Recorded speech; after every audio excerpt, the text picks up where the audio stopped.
Bonsoir les amis, écoutez un peu ça, une seconde, et on se reprend après. Celui-ci dit que cette année, ils vont participer aux élections municipales et législatives. Oui. Avec le code électoral pareil qu'en 2020 qui n'a jamais été modifié. Avec toujours la guerre dans le Nozo et chez Boko Haram. Celui-ci qui avait dit à celui-ci en 2018, en 2020, qu'il n'a pas le droit de parler du code électoral et que boycotter les élections, c'est un acte d'antipatriotisme. Donc celui-ci donc qui dit ça maintenant dit que lui, il va boycotter les élections. Et qu'ils ne vont pas partir aux élections parce que le code électoral n'est plus bon. Celui-ci dit que ses seuls adversaires politiques du MRC et de lui, ce sont les partis alliés au RDPC, avoués et non avoués.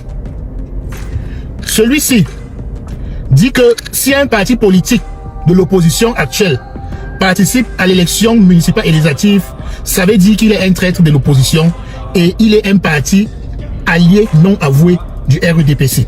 Attendez un peu, attendez, on va s'arrêter là d'abord un peu pour l'instant. J'ai dit les gars, la politique au Cameroun est devenue quoi? La comédie. C'est quoi? C'est... La politique au Cameroun c'est déjà la comédie. On a un adversaire commun. La population vous demande de vous allier et de former un bloc pour l'opposition et aller combattre un même adversaire qui est là depuis. Mais vous vous battez entre vous. Le président, son excellence Paul Biya, Paul Biya, c'est un peu sage. Il vous contrôle. Ça c'est marionnette. Comment on peut expliquer ça? Ça c'est marionnette. Depuis des années les gars mènent les campagnes. Mais n'arrivent pas à se mettre d'accord pour un seul individu. Et ils se battent entre eux. C'est de la comédie et on les appelle des professeurs. Professeurs, qui a pas la tête pour l'intelligence, qui dit que ensemble nous sommes forts. Un professeur ne connaît pas ça. Continuez un peu. Donc vous voyez donc les deux ici. Celui-ci, pendant l'élection du 11 octobre 2025, a demandé à ses cadres et à ses militants de base de soutenir celui-ci, même s'il ne l'a pas fait de manière ouverte. Mais rien que vu la mobilisation des cadres de son parti et les déclarations de Valsero, qui a dit qu'il est l'un de ses soldats, de ses porte-paroles, qui a déclaré cela dans une vidéo récente, il est clair que celui-ci soutenait celui-ci pendant l'élection présidentielle. Maintenant, celui-ci, le feu, Anissa Ekane avait fait une vidéo où il a dit que ils ont besoin que celui-ci fasse une sortie claire et officielle pour donner sa position en disant qu'il soutient celui-ci. Ce que celui-ci n'a jamais fait. Celui-ci, maintenant, est en train de dire que les gens du parti de celui-ci sont en train de les combattre. Maintenant, vous pensez vrai que celui-ci a oublié tout ce que celui-ci disait sur lui en 2018 et 2020? Moi, je ne pense pas. Parce que celui-ci, dans son parti, il est clair que c'est lui ou personne. Tant que ce n'est pas lui qui devient président, personne n'est assez crédible pour devenir président. Mais un professeur qui ne veut pas laisser la chance aux autres.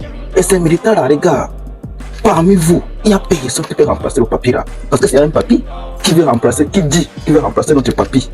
Mais pourtant, même lui, c'est un papy. En 2018, il n'est pas allé. Pourquoi? On ne sait pas. 2026, on a écarté comme dit n'importe quoi, comme si on ne connaissait rien. Un professeur, il n'a pas anticipé les actions de l'opposition. On l'a écarté comme dit n'importe quoi. Et vous dites qu'il travaille pour le peuple. La comédie politique là, continuez un peu. D'après les réactions et les comportements même des militants du parti de celui-ci. Vous voyez donc, chers amis, que ce que je vous ai toujours dit avant, pendant et après l'élection est en train de se réaliser. Je suis un sachant. Vous savez ce que c'est qu'un sachant? Un sachant, c'est quelqu'un qui a la connaissance. C'est quelqu'un qui anticipe. C'est quelqu'un qui a de l'analyse pertinente. C'est quelqu'un qui comprend. Je vous avais dit qu'il y a de l'huile dans l'eau entre celui-ci et celui-ci.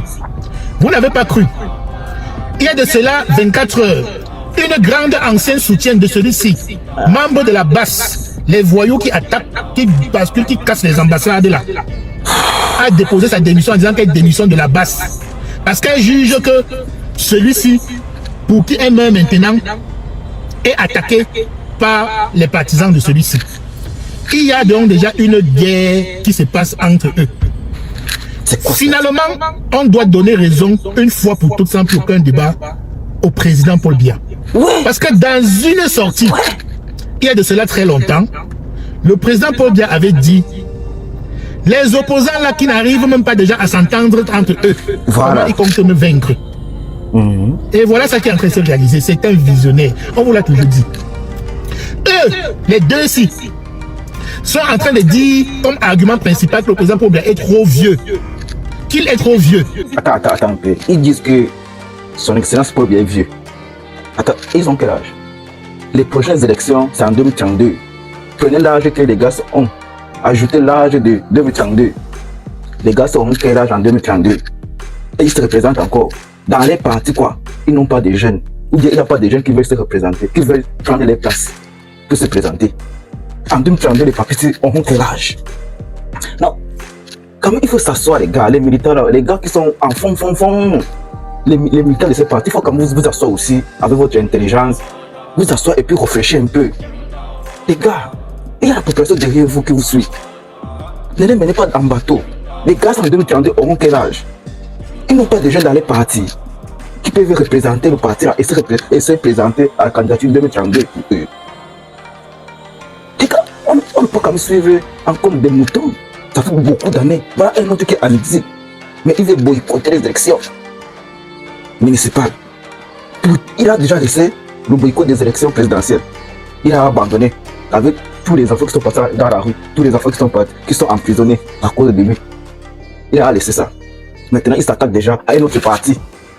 Vraiment. Si vous comprenez le Cameroun, pardon, expliquez-moi dans les commentaires. Si vous avez compris une fois le Cameroun, expliquez-moi dans les commentaires. Franchement. Mais on a bien vu celui-ci même déjà incapable même de marcher pendant l'élection. Et pourtant, il a plus de 10 ans ou c'est 15 ans de moins que le président Paul Biya. Vous voyez l'âge des deux ci.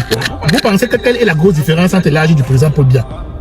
Mais c'est eux qui veulent être président à la place du président Paul Biya en disant que le président Paul Biya est trop vieux. Maintenant que le président Paul Biya a gagné les élections, la prochaine élection présidentielle, ça sera en 2032.